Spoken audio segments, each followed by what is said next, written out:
Control percentage and all is rubbish. Only results matter.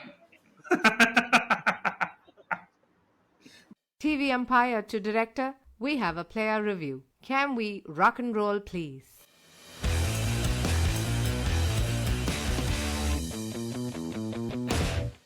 Hello, and welcome to episode 172 of the Bits and Pieces Cricket Podcast, the friendliest cricket podcast. We used to be a weekly podcast with proper rosters and so on. Now we record an episode when we feel a few folk are available. Yeah, this podcast used to be properly rostered and all that. But suddenly, one IIM type management guy decided to fix things that don't need to be fixed. Typical MBA type behavior. And we are now firmly in territory where we don't know when the podcast will be recorded.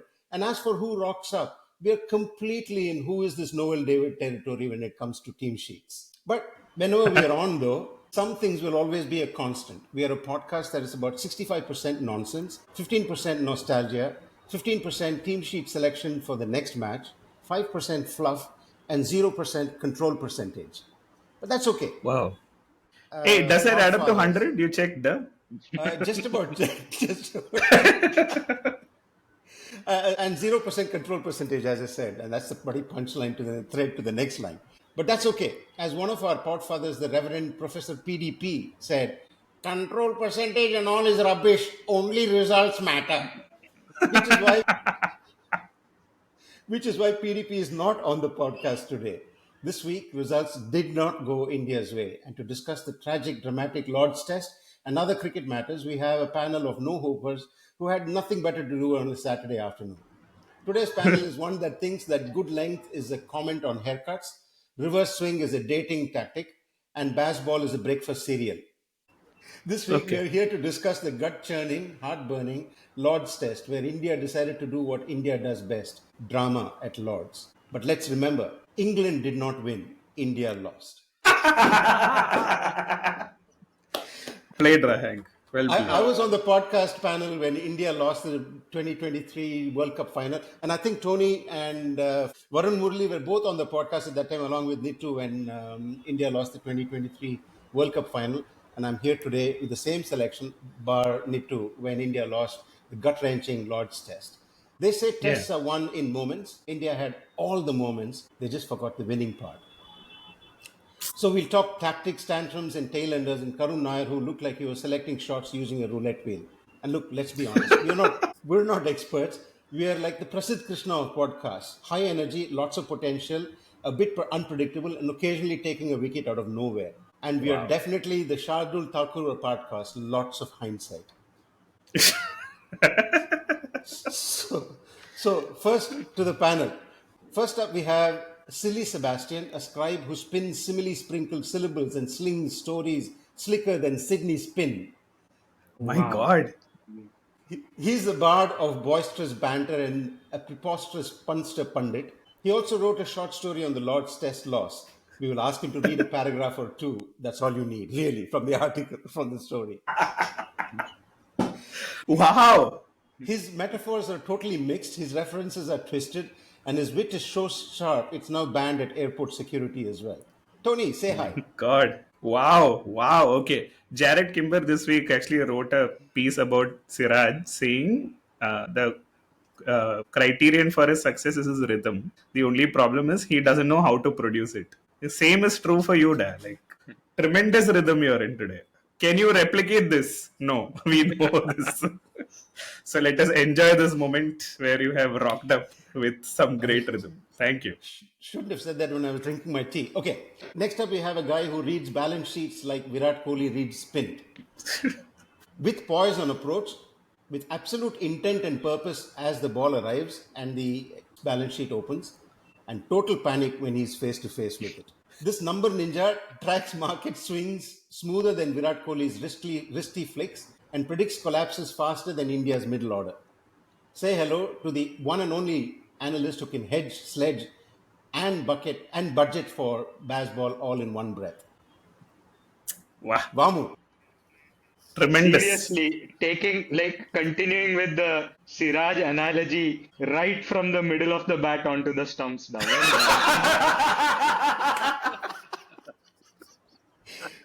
Oh God, we got to, we got, Super. we got to talk. We got to talk. We will talk about that. I'm sure we will.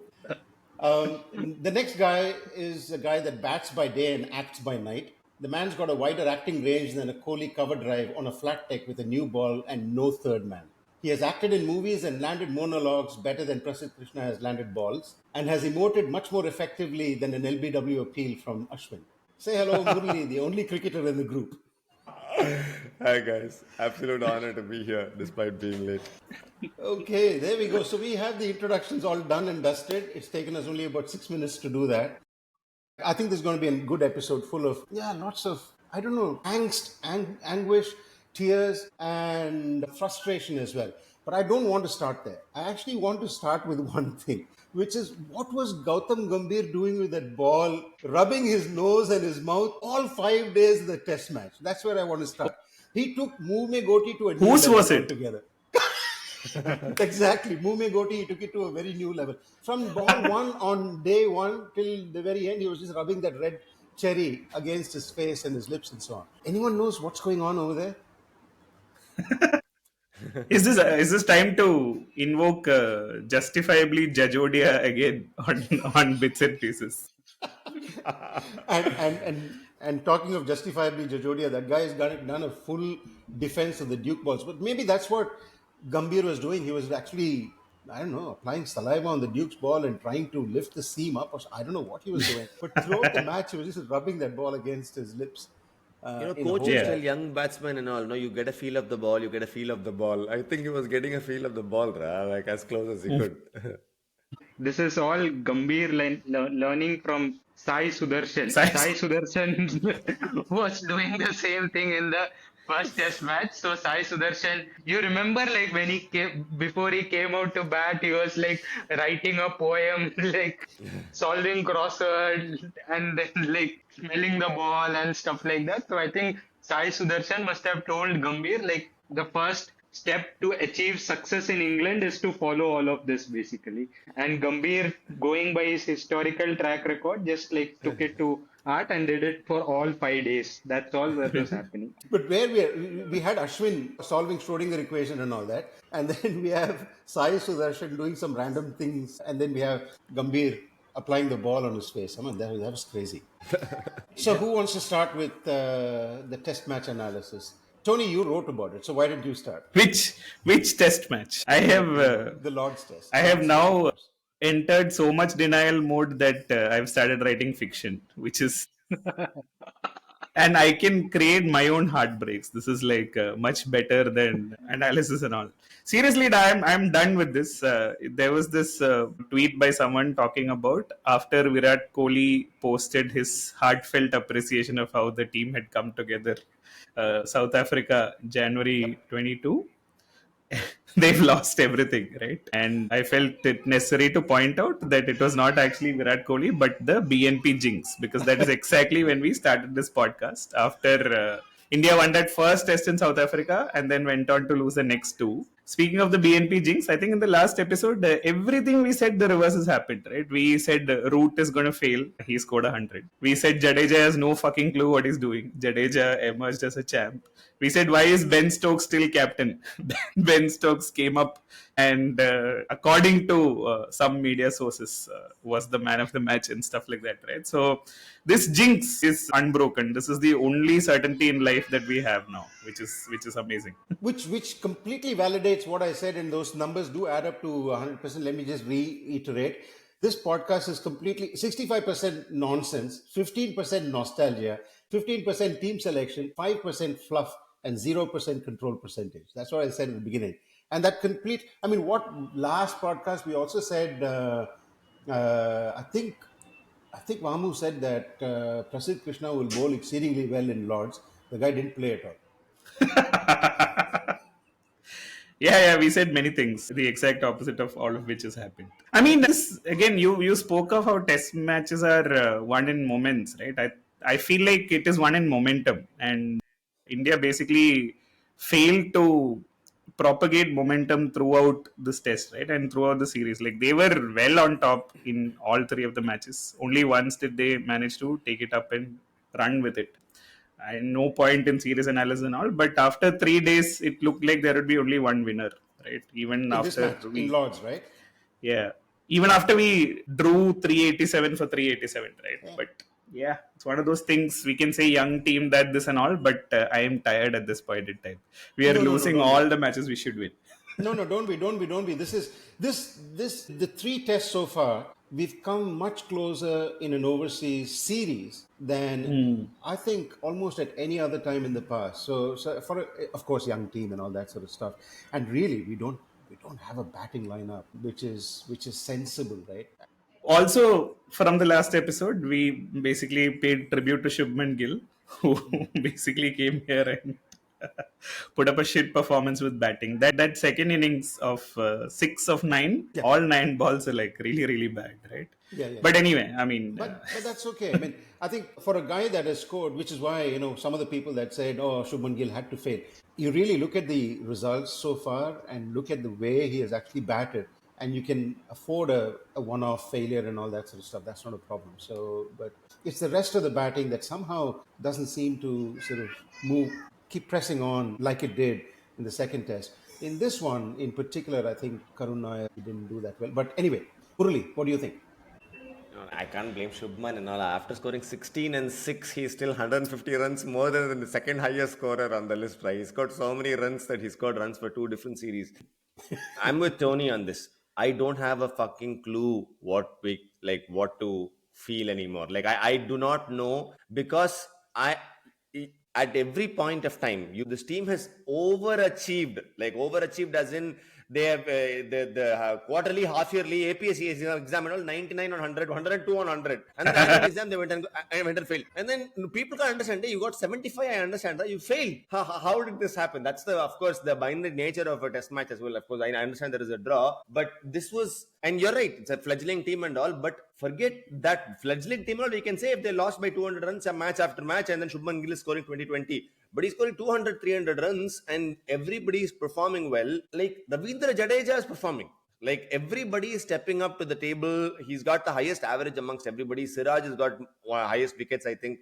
I think the people who normally just slightly are under the radar are really stepping up.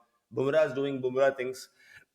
I don't know. Whatever this edges or that slight bit that they got head on, and I don't even know if we just gave it away or anything. It just feels like it just slipped from right under our feet while we were going at it as hard as we could. The first 3.5 days, it was extraordinary cricket. And the second innings, when we bowled to England, again, I was so confident, man, 160, 170 odd, were going to just walk through this. Until Akash Deep got out also, I was like, this is definitely happening, right? And then in the morning, just it turned completely topsy-turvy. This Jadeja still gave us an outstanding game, and showed us how well he could bat. But this whole catharsis has just gone into a different mode because that's the exact same we've already felt in the first test.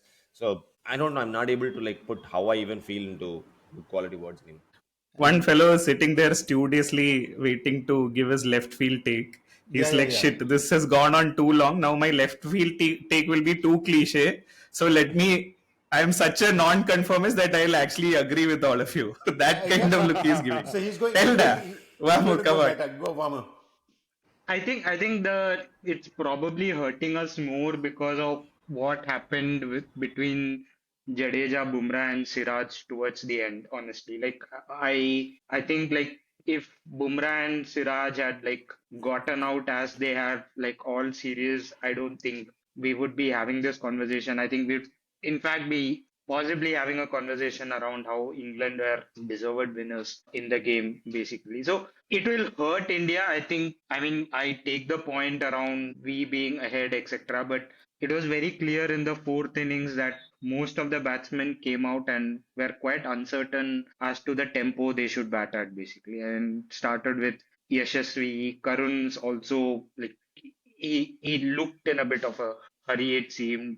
Gill batted unlike what he has done all series. So almost I mean, that they wanted to get the runs in a hurry and not try and prolong this, which was a bit disappointing given that it was very obvious that this was a new ball wicket. I mean, after that, there had been enough evidence that the wicket becomes quite placid. So that was a bit disappointing for me. Then I think the whole night watchman thing, that was an absolute blunder. I mean, it really begs any logic whatsoever, sending in Akashdeep when England were right on top, giving them.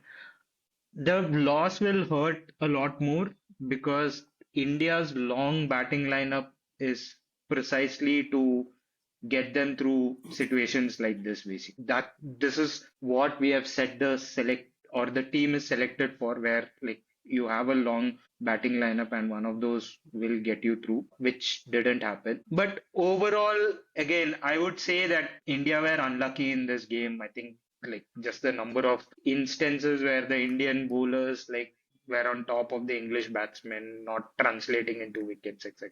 Disappointing, but I think we'll move on from this. It's again like a very, very close game. If Bumrah Siraj had gotten out, I don't think we'll be sitting and having this conversation. And that's really the point, right? The two things that VaMu said a lot, but two main things are.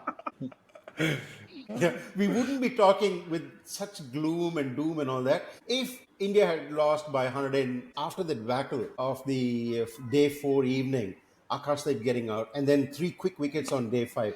We should have lost this test match by about 150 runs. The fact that we got to within 20 runs of victory is because of that Bumrah, Siraj, Jadeja, I think. I actually completely disagree with that. Actually, like if they had lost Bumrah and Siraj, then it would have been way more disappointing. Actually, I was happy to see them batting through lunch and post tea and all of that, right? Because I'll tell you why. Yeah, I'll tell you why. What happened to us this in when Nitish got out. This had all the chances of being that reverse 60 overs of hell, right? And the way that match ended, right, was a proper high drama climax, right? Yeah. Like with Siraj just running through Anderson and everyone picking wickets. Yeah. We denied England a proper climax. This was like drawn out over 2 sessions, proper, bland English food kind of situation, which actually blunted their victory tremendously, right? Towards the end, all of them came and put a hand around Siraj and all of that, which was nice to see. But more importantly, it took the needle out of whatever they could have said, right? Because till then, it was high intensity, high emotion.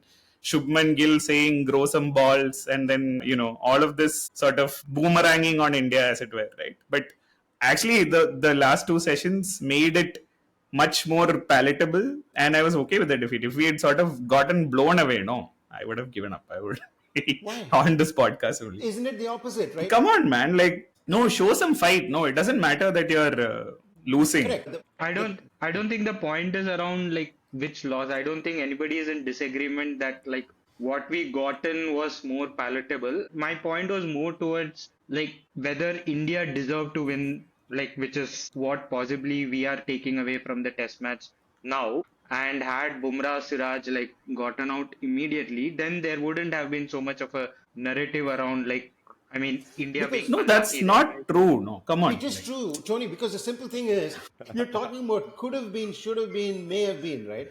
No, Those we are things not. appropriate. I am not dwelling on it at all. It is a plain fact that India had a much better game than England, right? Like there is no doubt about it. Like when the ball got changed, if you want to delve into that, there are so many instances you can pick. Like India got softer balls when they were 7 down, then they scored another 150 runs or some rubbish like that. All of this is there, man. Like it doesn't matter. Like Washington Sundar giving that return catch to Joffrey had nothing to do with the wicket and stuff like that. Agreed. Or Yashasvi trying to take the game on. All of these things happen. It's okay, fine. Forget it. My point being that the way it ended, it didn't give England that whole sort of high energy climax, which is a good thing. There's no point. We are not talking about control percentage, please. We're all How many talking fall about- shots? Yeah. And Bumrah Siraj, how can we critique those two, man? They don't Not at even all. like they're not even supposed to be holding a bat. That they played so long, like that's a good thing. I'm so happy that they extended it out. But it was just extended last rights, right? In the 82 for 7, it was sealed. 10 runs, 111 runs, 102 runs away. It was sealed. It was only a matter of how long, and Jadeja got some gaji, and then he got some bowlers to play around him. But it was just it softened how much it was hurting, but it still hurts big time. But once again, you know where this match was lost, no? Was in the KL Rahul 98 Pant run out. That is it. We are acting like we never saw England in the field. They didn't have a plan at all. Even when Siraj and Bumrah were batting, for that matter, Ben Stokes was like running around like a cat on a hot tin roof saying, show some energy, get me the helmet, I will stand at second silly point and second shot, like whatever that nonsensical field position was. They had no plans, whether it is against Bumrah and Siraj for that matter, or in the first innings. This match was purely lost based on that KL Rahul Pant run out. I'm sorry. It's worse, Tony. It's worse. I mean, amidst all this chaos that was happening, and this Captain Marvelous was trying to marshal everything. He said blah blah blah to the crowd, and they all went India, India.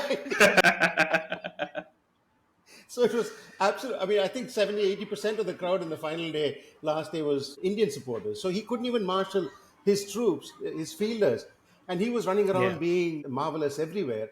And even the crowd was, against this whole thing, because when he tried to rev them up, they all revved up for India. But I must say one thing: what a wonderful job the selection committee has done. Extraordinary. I mean, look at the picks, right? I mean, everyone. I guess in this test match, everyone contributed. There were some moments where you could talk to the Pant KL Rahul mix up.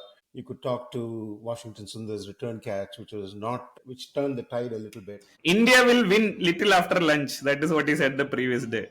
He's channeling all his, and what did he say? He was not channeling. He was manifesting an India win after lunch. Yeah, all these all-rounders from Tamil Nadu. They say things. But fantastic team that was selected by the selection committee. And since then, there have been lots of arguments in the selection committee on who will be selected for the next test.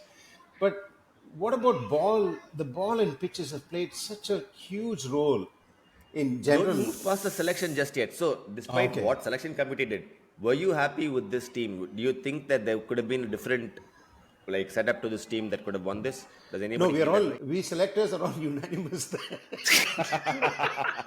That we should not be selectors.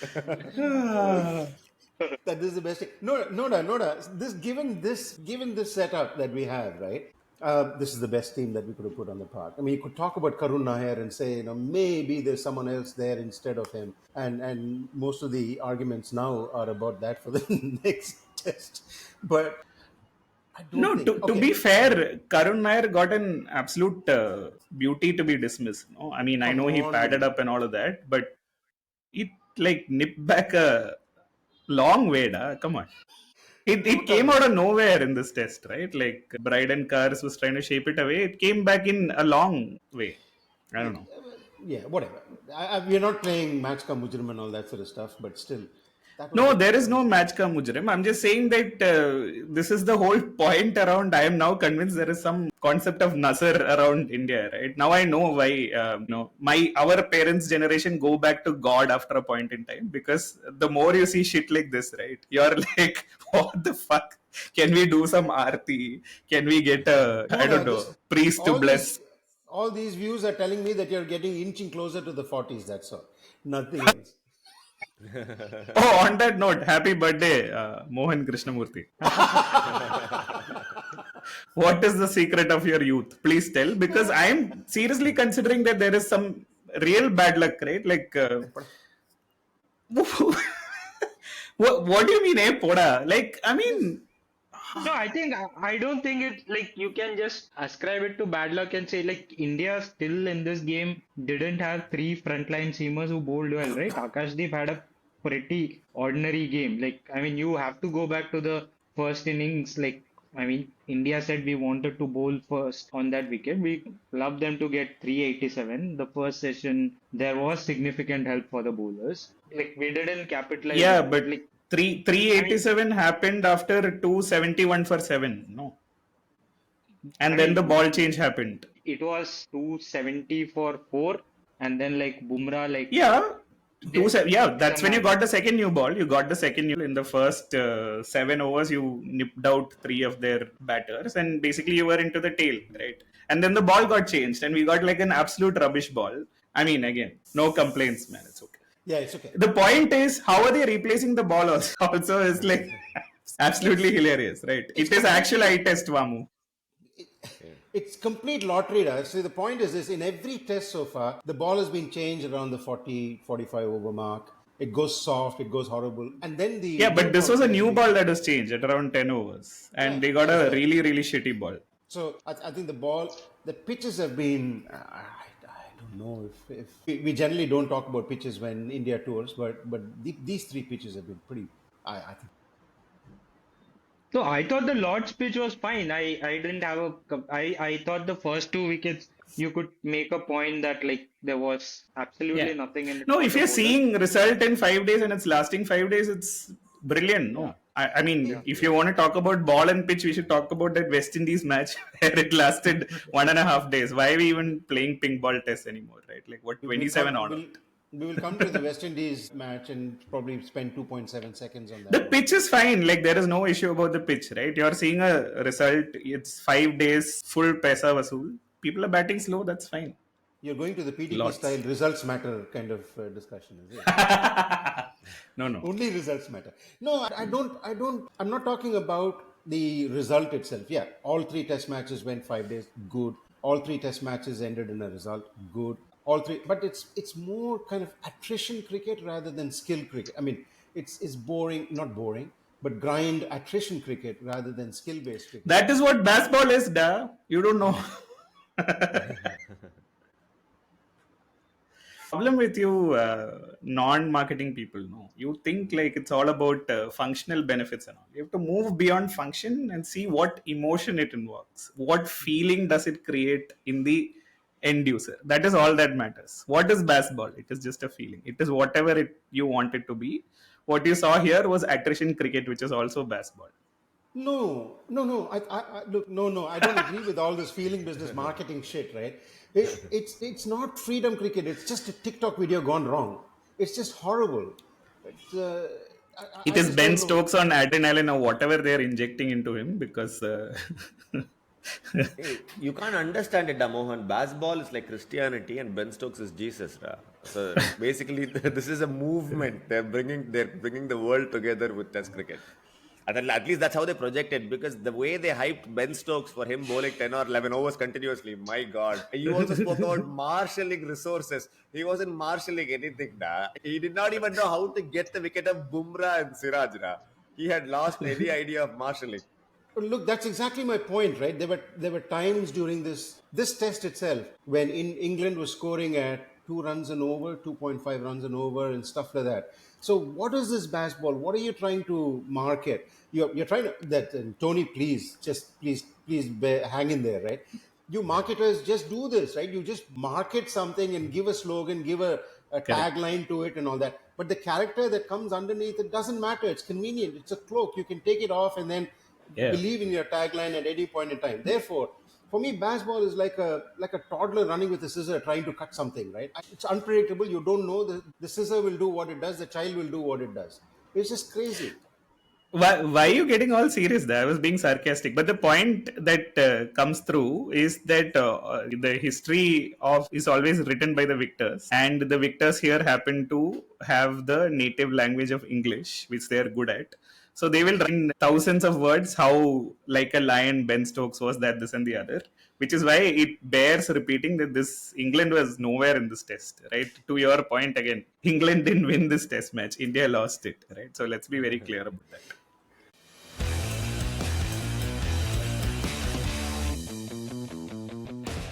Well, let's come to VaMu and why he thinks Ben Stokes is man of the match in this match. Is it because there was no one else, or like what did he really do? I don't understand. Like why are we like praising Ben Stokes so much? Fine, he got a run out, which was inspirational. He went to the other end that Pant was not expecting, and then Oli Pope missed 10,000 runouts of NKR. So therefore, yeah, I mean, good moment of inspiration. But beyond that, man, come on, like. What are we talking about? What So, did Ben Stokes do that was so legendary? Like he like pick up the most important wicket in the second innings also with KL Rahul, who was like looking unputdownable and just like gotten a ball that like seemed some 6 degrees or 7 degrees or something like that. scored Yeah, crucial he runs got one down the. magic ball. Bryden Cars got two the previous night, right? He got Shubman Gill and he got Karun Nair. And Ben Stokes, like, wasn't Stokes the guy who like prized open the Indian middle order in the first innings also? as well. He got the top order batsman, right? Like in the first innings, Ben Stokes. And let's not Yeah, forget he he got batted Pant for with a India. run out. No. Even with the ball, right? Who'd he get? Karun Nair he got. That's all. Yeah, And and Nitish Reddy. Nitish Reddy. Hey, this is the point. No, after victory, like everyone needs one hero. No, it Ben is Stokes readily provides that. That's all. no Nothing like else. in your mind, like who should have been the man of the match? But That's what I'm saying. There are no candidates. That's why you're giving it to him, that's right? obvious. That's about it. I would have given it to Rootra, 140 runs on where not that many people scored enough runs. I would have given it to anybody but Stokes. Da. I would have given it to anybody but Stokes there. For me, I understand. See, I think what we're trying to address is there a captaincy quotient that you're adding to what a player has done for him to win the man of the match? That's what I'm also arguing for. Because it looks like there is a captaincy quotient, which I haven't normally seen. Hey, you led like a lion, Virat Kohli, so here, take this. You scored 0 runs and you don't bowl at all, but here, take the man of the match. We don't give it like that, right? There is a captaincy quotient we're adding to this, because outside of that, I think his bowling efforts were decent, pretty good, in fact, especially how long he was bowling. And he got a couple of good wickets, but that's all. And he did not bat much at all. So this No, he does did. not count for He a man of batted. the He match. batted long. He batted He long. batted. He scored 80 runs in the match. Like Root He scored batted. 140 runs. Ben Stokes scored 80 runs in the match. So like in the end analysis, he did contribute.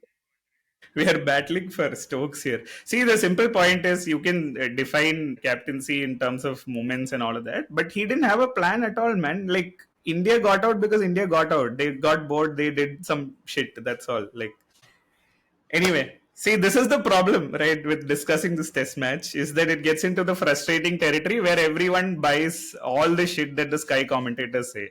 Just because they speak well, they speak non-stop, and they can put in flowery language doesn't make it true, right? Like, the whole point is this was not a match in which... I mean, if there was an all-rounder who stepped up and shed his ears, it was Ravindra Jadeja, right? What a fucking performance that was. I mean, for all the lack of match awareness that we talk about and all of that, fellow really put in a shift, and that was tremendous to see. I think in both innings, and he is, I think, a badly understood player in the Indian cricket setup, and especially with Ashwin not in the scene. I think he's stepped up really, really strongly. Yes, I know there are people who've been saying that this is probably his last tour and all that. He's just proving everyone wrong. I think he's bowled decently. He's held one end up at times, and at times he's actually bowled well as well. Surprisingly, in this match, he was doing well, and Washington Sundar came in and got all the wickets. Again, a bowler from Tamil Nadu comes and pulls the rug from under his feet and so on. But he's actually done exceedingly well. See, Washington Sundar bowled better than Ben Stokes. What do you say? We can go all gaga about Jadeja, but I mean fundamentally, were you okay with how Jadeja played in the fourth innings? Basically, I mean there was a scenario where, especially given what Bumrah and Siraj had done all series, I mean it's fair to say that he wasn't playing percentage cricket, right? Jadeja, he was leaving it to chance at the end of the day. Like it so transpired that Bumrah and Siraj gave a great fight and gave good company. But like, was there ever a point in time where, I mean, you felt that this was the path to victory, basically? You should blame all the other batters, including Nitish Reddy, who got out No. before I that, mean, right? that goes I know. without saying. That goes. Yeah. No, see, at that point in time, this is not a ground where you can score quickly, right? It's not like a ground where you can nudge it for twos also, which he was finding very, very difficult to do. And basically, we got within 22 runs of this happening, right? With Siraj scoring 5 and Bumrah scoring 5, right? So Jadeja scored all the runs, all said and done, right? I mean, at this point in time, there is going to be the odd over in which the other guy will have to face 3 or 4 balls. I didn't find an issue with that. The point being that we got within 22 runs, guys. It was like 3-4 hits away. I won't blame Jadeja for what he did. I mean, it looks like 3 or 4 hits away, But the way we were playing, those 22 runs, we are likely going to take 15 overs to get there. Easy. Yeah, yeah. Easy. Yeah. Much Obviously. longer, But much just longer. let me say one thing, right? There is a difference between the kind of confidence that Jadeja exudes when he's batting, and let's say someone like Virat Kohli or Dhoni, or let's say even Rohit Sharma, maybe even KL Rahul, right? When of course the Dravids and so on. There is the thing that when Virat Kohli is in that chase situation, you know you're safe. You know, as a fan, you can invest in that person to take the innings home. And when that person Oh, now you are discussing feeling over functionality. Yeah. Okay. completely, I Go. always do that. Control percentage, bullshit. But the point is this, right? They give you confidence. They give you. Jadeja is not that kind of player. He may get the team home, and I'm not sure, even in one-day matches, of too many games where he's actually taken the team home as a finisher. He doesn't give you that confidence that he will be there at the winning run. So it's not as if he's that kind of player. Whereas Kohli, Dhoni, and all that will say, "I'm here. I'm the boss. You get me out." Right? So he was in this position because all those players got out, Like That's all. he didn't He just found ask himself for there. it. There's also range and skill. I mean, you can take, I don't know what Ben Stokes did or somebody else did, right? The fact is he could clear the ground at will. So there were 7 fielders on the rope at all points of time. At all points of time, which means no matter how well he nudged, taking the second down itself was too dangerous, so he would not even take the single. He'll play 5 balls for sure, sometimes 4 balls for sure, and then take a single. He did this continuously, I think, for 13, 14 overs on the trot. He kept doing this pretty well too. Yes, the bowlers played, but he didn't have the skill to be able to clear the ground at will. There were, I think, only 2 situations, literally 2 situations, where he pulled the fielders in and kept only 2 out. In both situations, Jadeja scored a boundary. With one flick, I remember, behind fine leg, and one Yeah. cut. Yeah. Both were, the minute he pulled it, he was able to. So he knew, I can find whatever version of gaps or plate over the field to get that boundary, but I cannot hit sixes at will. Now, Pant and Siraj or Pant and Bumrah playing is a whole different game. Boss, if you bowl anywhere, I will walk down and hit you, or I will fall over and hit you, but I will hit you. This was not there for Jadeja. So he had remember, he went for a loo break, he went for a break in the middle. At all points of time, he had no additional instructions given to him saying, try Yeah. something else. No, He he did came back apparently. with the No, same scope of I can, and to Correct. give the bowlers some belief that if you play it out, maybe, just maybe, we could go inch closer to like 3 runs or 5 runs, and then something could happen. And this is, you got to understand, this 22 happened because of how far we stretched it. We should have lost by 60 runs or 70 runs comfortably. When we were 82 for 710 runs away, we should have lost by 75 runs. We lost by 22 and we showed a fight, so the match looked good, but it was not like the match looked close. I think in the last day, the match was not close at all. England were always ahead. And that's why I have a problem with some of the pundits who say they should have had a different strategy of not just defending and taking singles and so on. Yeah. They should have gone for. I mean, if you have Siraj and In Bumrah, hindsight, you can say all of that, dude. Like there was In only one hindsight, way. only He Fazul scored, I think, 5 boundaries. So practically, he scored like 40 runs of singles. yeah, Basically, Yeah. defending 3 and then scoring 1. yeah, because who's at the other end, right? It's Siraj and Bumrah, and that's why the Akashdeep night watchman decision is just stupid. Because if you have Akashdeep there, and of course, if Washington Sundar had stayed on a little bit, you have 2 people who can power the game, who can do some things different, while you have at one end Jadeja. Yeah. No, I think one thing that we didn't discuss so far in this match is the Archer factor, right? And all said and done, it seemed like India were a little scared of Archer, right? Which is why Yashasvi wanted to sort of take the game to him and say, oh, you got me in the first innings, it won't happen again, right? The same Mitchell Stark, it is coming too slow kind of bravado came in, which again you can ascribe to a young team and all of that. But if it came off, right? And it didn't come off in this match. And Archer came and blew away Pant also. It's Archer was a game changer in that sense, right? He came in and he bowled and he did well. That's it, Tony. You've just nailed it. Archer should have been the man of the match. VaMu, what do you make of Archer and his comeback? I think he bowled some good balls, but other than that, like, I don't think I wouldn't say he had a great bowling test match.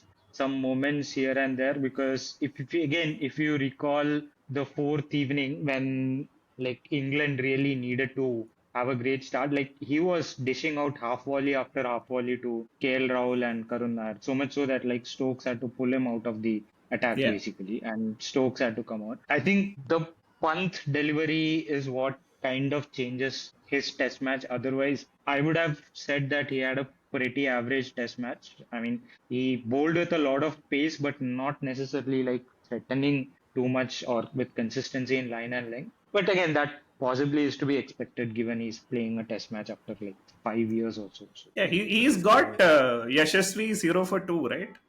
Yeah. He Yeah. scored yeah, 0 runs of him, 2 wickets. I I have mean, two that's a things I big really want difference. to. Yeah, I think his first over was definitely fun, man. His first over, I mean, coming back after how many ever years, I think that was a good over to watch. Even if you were yeah. an India fan, it was a really good over. It was amazing pace, and he got the wicket of Yashasvi, completely squared him up. I think it was a good over. The thing is, there is something that, again, I hate talking about Stokes like this, but there was something that he felt about Archer that was better than what he felt about Cars, who was already like whooping it around corners, that he gave it to Archer in the morning, and Archer delivered as well. And that was, I think, a crazy gamble that he pulled off, because I would have logically started with Cars again in the morning because they were already 4 down and Cars was bowling like a dream. But he started with Archer, and Archer gave like amazing breakthroughs as well. I think pace is pace, yeah. Like you can't do anything. Like if he's hurling it at that pace, I think people do get a little bit of fear to play it the way they normally do. Pant, I was really surprised. It was a good ball, but I was really surprised to see him get out. Yeah, but also, can we discuss the most important part of Archer's return and Jonathan Agnew's hat? Right? Okay, basically, I think Agnew told Ben Stokes that there is no way Jofra Archer will play in another test again. I think this happened a while back. And this time, when he came, basically, Agnew gave his hat to Ben Stokes at the toss or whatever, because Archer was playing. And in the final post match interview, Archer came wearing that hat, and he went to him and did the interview.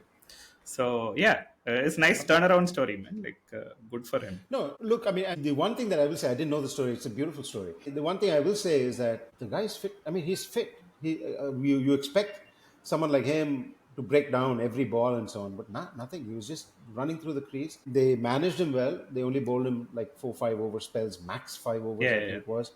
Whereas Stokes at the other end was going for 7, 8, 10, 12 overs and all that on the trot.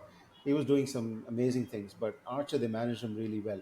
And I think in the next test, they will need to do something like that for Bumrah. I mean, of course, we've inevitably come into the team selection part of the podcast. But in the next test, they'll need to manage Bumrah's workload a little bit. I mean, we have a separate selection committee that's doing a lot of work. As you No, see, the big problem post this test is now India has painted itself into a corner of its own making, right? You wanted to take the narrative to English. You went aggressive. You said, show some balls, that, this, and the other. And then you end up on the Yashasvi did all what he did, and then you end up on the losing side. You're 2 down. You are 2-1 down. If you lose the next match, you've lost the series, right? Do you play Bumrah? Don't you play Bumrah? Pant is injured. Can he keep? If he can't keep, can he bat? Can he field? Like, all of these things are weighing large, right? Which is why you should have won those 3. Otherwise, you are now in a huge spot of bother. Because let's come to He asked them to show premise. balls. They showed a lot of Duke balls there, basically. I don't think this India team set out to be aggressive and in your face. That shows some. No. See, the narrative coming after the first 2 test matches was that Shubman Gill is not, strong enough, not vociferous enough, not.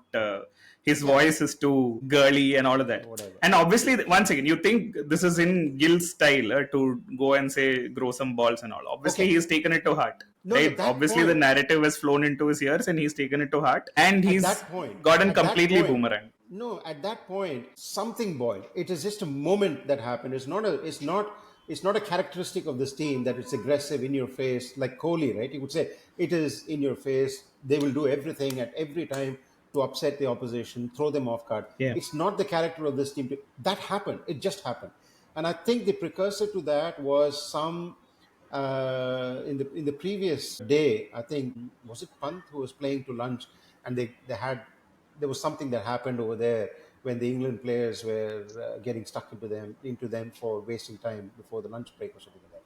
So this happened at the moment. I don't think this was a planned thing. In the moment, everyone knew that they were going to. No, once again, you were given a narrative which was that Gill is not aggressive enough, right? So he went and changed that, and he couldn't match up to.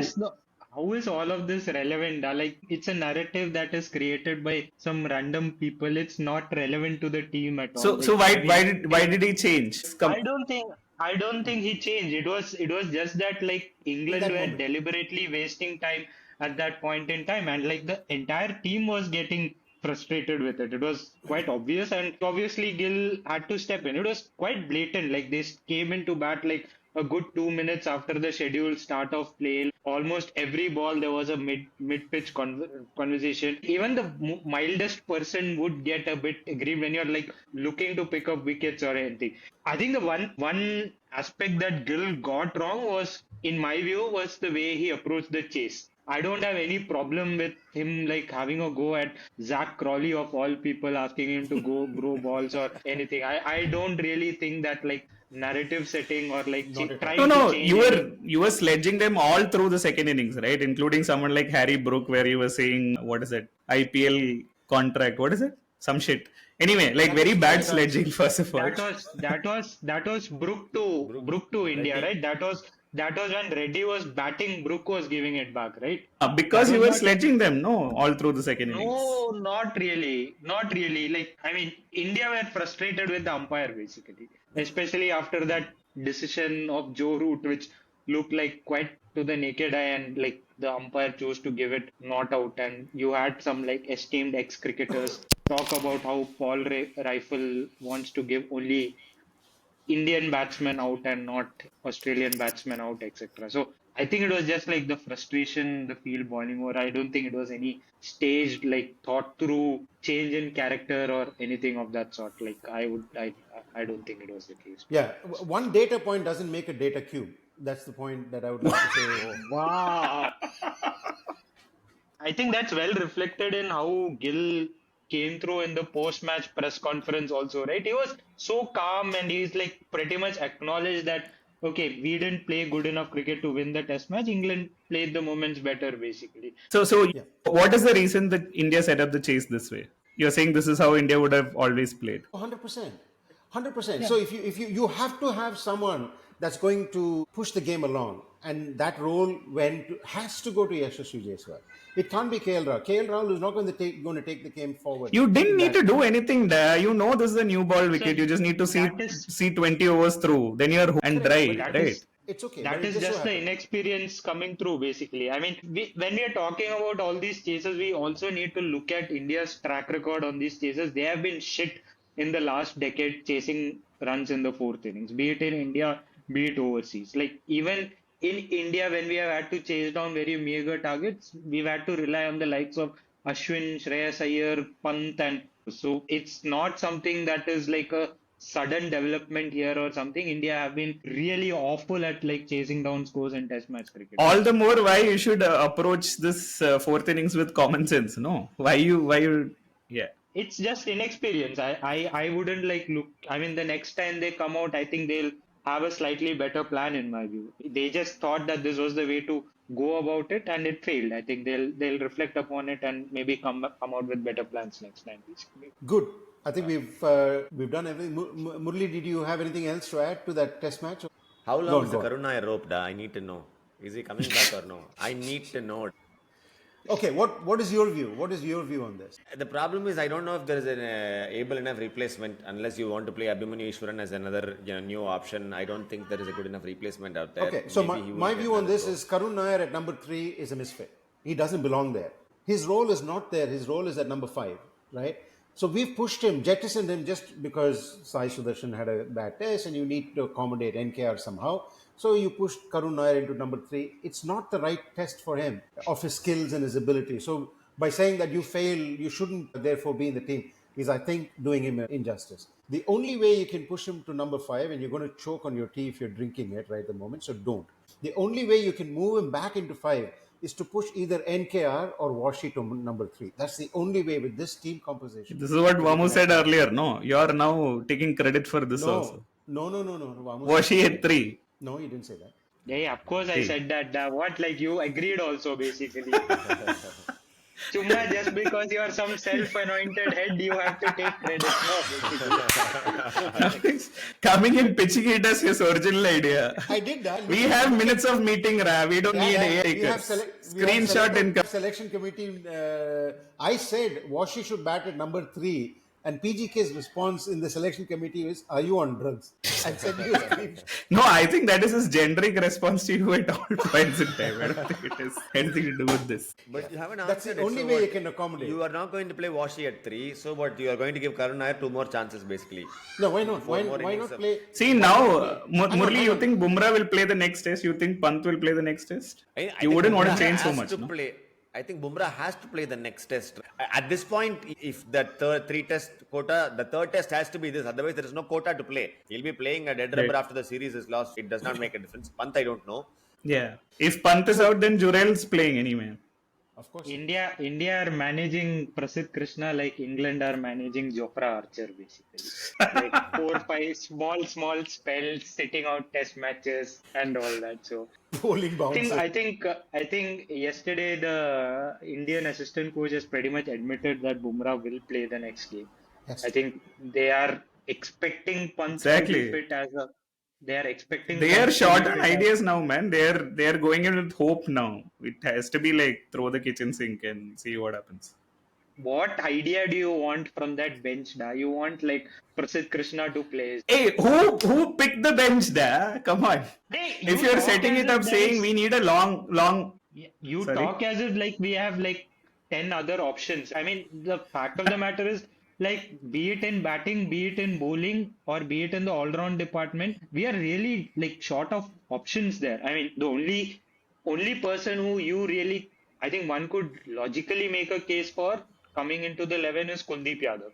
This is what he has done. Everything else is just a hit and hope, basically. I mean, and it's not as if like we have left people behind in India who, if they had been there, like would have changed things or anything. Unfortunately, that's the status of our test bench right now. Yeah. So- PDP so did two let's- things now. When you mentioned Kuldeep Yadav, he was like, exactly. And then when you like mentioned it as if it's a by the way thing, it's never going to happen, he's disappointed. So I will ask on behalf of Prashant Dipira, what has to happen for Kuldeep Yadav to get a game? Very simple answer. India has to play in India.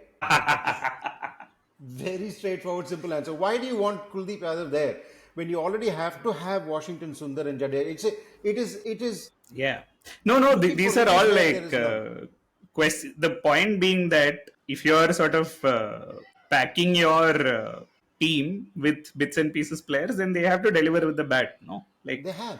Nitish Reddy. Okay, fine. Yeah, he has. In the second innings, he did. And and look, without Nitish Reddy, what an inspired selection that was. Without Nitish Reddy, you had 2 wickets in the first session, and Nitish Reddy was the one that gave it to you, not. Yeah, those. No, come on. Yeah, it's okay. He's good. No, I don't think you have an option there. Like you can't like drop Nitish Reddy and play Kuldeep Yadav. The alternate to Nitish Reddy is a fourth seamer. Exactly. And you can't. I mean, so we can't just be picking on somebody who may have not scored so many runs and then like after every test match go with like Kuldeep should play instead of him. I mean, it doesn't work like that. As I said Yeah. to PDP and Iman, if you really want to see Kuldeep play, organize a test and wank. This is Organize a football match. Yeah, something. we've got too serious in this pod. Ra. We didn't even make fun of England for losing 2 points to overrate after all this. Okay, what is the WTC table, Tony, after that match? No, we're not looking at it. Not looking. We'll look at it up. But the point being that this match was very, very weird because nobody wanted to bowl, no? Like, I think in 2 days you lost 30 overs or something without anything happening, right? Like, it was so bad, like, really, really bad from both teams. But I am very happy that it is only England that lost 2 points, which brings us to the important moment of this match. Why was Siraj given a demerit point? Anyone would have slapped Ben Duckett. But Ben Duckett came in shoulder barged him, no? Anyway. It's a weird. And thing that Archer happened. gave a sent off to Pant. So how are these decisions made? Completely random. Who is the match referee for this match? I tend to forget. Is it Jeff Crow? I can't. I don't know. It is not Javagal Srinath. Oh, you're saying it is crow of judgment. Crow of judgment. Okay, I think we're done with this test match and the tears around it, or the angst around it, or the happiness Hey, around it. Whatever. I now know why Gambhir was doing that with the ball. Da. Why? Why? He was trying to season the Duke's ball so that next time they go for a replacement, we have a hard Duke's ball, basically. That's what he was doing all the 4 days, basically. Nice. He's created enough sets. Very good. Lot of layers in that. Anyway, okay. So we need to talk about, just for a second or two, maybe, about West Indies versus Australia, where That is longer than the match lasted. that's true. It is so true. 27 all out and some rubbish happening there. I don't know why they're even playing. I don't No, know but why it's they're not even just playing. West Indies, right? It's the format and the even the last match that was played there in the pink ball test. I think it ended in a day and a half or something like that, right? Not like Australia put on mad amount of runs. Yeah, especially Qantas. The point is, I think pink ball test must die. Like it's not test cricket at all, and it's not adding to anything. Just play normal test cricket, right? It's working well. Suddenly out of the randomly you picked up. Hey, which pink ball test has lasted more than 3 days? I don't know. Has it? The Indian one, the one that we had. Which? in India? Adelaide? The Adelaide one. Bangladesh, right? Oh, that We one. had one Sri in India, Lanka. right? No, Sri Lanka. Sri Lanka India, one Bangladesh. also I think finished in 3 days. I don't know. Because Anyway. no other pink ball test lasted too long. I only remember the one in India, but even that not too long. Also, this is not even a match side. Like the 27 all out is just so bad. Like I don't know what the West Indies was doing. Yes, if they can make a pink ball that swings and does some amazing thing, why can't they make the red ball the same with the same material that they make the pink ball with? Let's ask Jadeja. The best shit take during this match was whoever that English writer was saying that Pant is complaining about balls because he's an ambassador for SG and SG is a competitor of Duke. And these are like serious pieces getting written, guys. Like, if anything, before we kill Jajodia, can we kill the English media, please? Like, any shit they get away with, man. Like, Pant is an ambassador for SG. Guys, the other thing that's been happening is that Indian women have been playing in England, and of course the under-19s have done something. I have not been following what's happening in the under-19 thing, but the Indian women's team have been doing really well in England by everything that I've followed. Okay, if you say so. Yeah, man. Now, how is the point scoring for that? Tony will explain.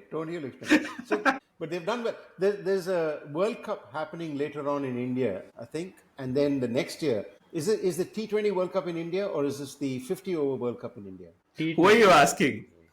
I'm asking T20. VaMu. VaMu follows. VaMu's, you know what? VaMu is selecting teams for the Bhopal Premier League also. He's so invested in cricket these days. Final is in Mullanpur, no? I have no Yes, idea. we already discussed this, like the T20 Women's World Cup final, basically. Okay, so that's happening, and I think India is set up really well. They've done really well against England in the 5-match. You've seen any of the matches or your card is I in did. this? No, I did. The very first one, if I remember right. Tell us your top 3 moments, Ra, from what you saw. Well, this one, Smriti Mandhana got a fantastic century in the first one. There was a replacement for This you can say looking up scoreboard. No, Let's see what next. No, I didn't. Harmanpreet was injured in the first match, and Smriti captained. And there was a replacement for Harmanpreet, whose name I forget. Hey, tell me something you can't make up if you've seen the scoreboard. Tell me Okay. what you actually saw. 3 moments. In the final. Yeah, first, I want to fact check myself. So the World Cup that is happening this year is the ODI World Cup and not the T20 World Cup. So. Brilliant. Yeah. Super. T20 World Cup is next year. The T20 Women's Hey, World you Cup don't is run away. You tell. You tell 3. There is what I'll tell you. The Smriti Mandhana century was fantastic. Wait. The second one was there was a girl that replaced Harmanpreet Kaur as a replacement. She had some Kaur. I can't remember her full name, but Kaur. Amazing test match. Amazing, not test match. She was just smacking the ball Basic everywhere. test match. And the third point I will say is in the final, England had 6 runs to make of 5 balls, and some Reddy girl was bowling. She had a terrible match, but the first ball she got someone bowled, and the second ball was the best catch I've ever seen in a long time. Yadav, I think, Poonam Yadav or some Yadav, a girl. Radha I think Yadav. it was, Radha Yadav. yeah, Which Yadav was this? Radha Yadav, right? Radha Radha Yadav. Yadav. That's the one. She ran in from the boundary and flung herself. Fantastic catch. So these are my top 3 moments from that. This is India now, done really well. Hank. What happened You in know the why? match da finally? What happened in that match da finally? In that match, England won. That's okay. England won with like 1 ball to spare. This is this is why two-factor authentication doesn't work for you. This is why you don't get OTPs. No, Tony, you know what this is? This is tropical dry wash. Exactly. Man. All right. Yes. Yes. All right. So that is the end of this particular episode, which is, I think, 171 or 172 of Bits and Pieces. 72. You only said at the beginning I don't 172. know. I wrote 172. I said 172. Yep. It's been fun. The next pod, whenever Nitin rosters it or doesn't, we will be here. And probably after the Oval Test, but maybe after the next test as well. Especially if India wins, we will definitely be here for the next test. Until then, say bye, guys. Murli, VaMu, and Tony. Bye. Bye. Yeah.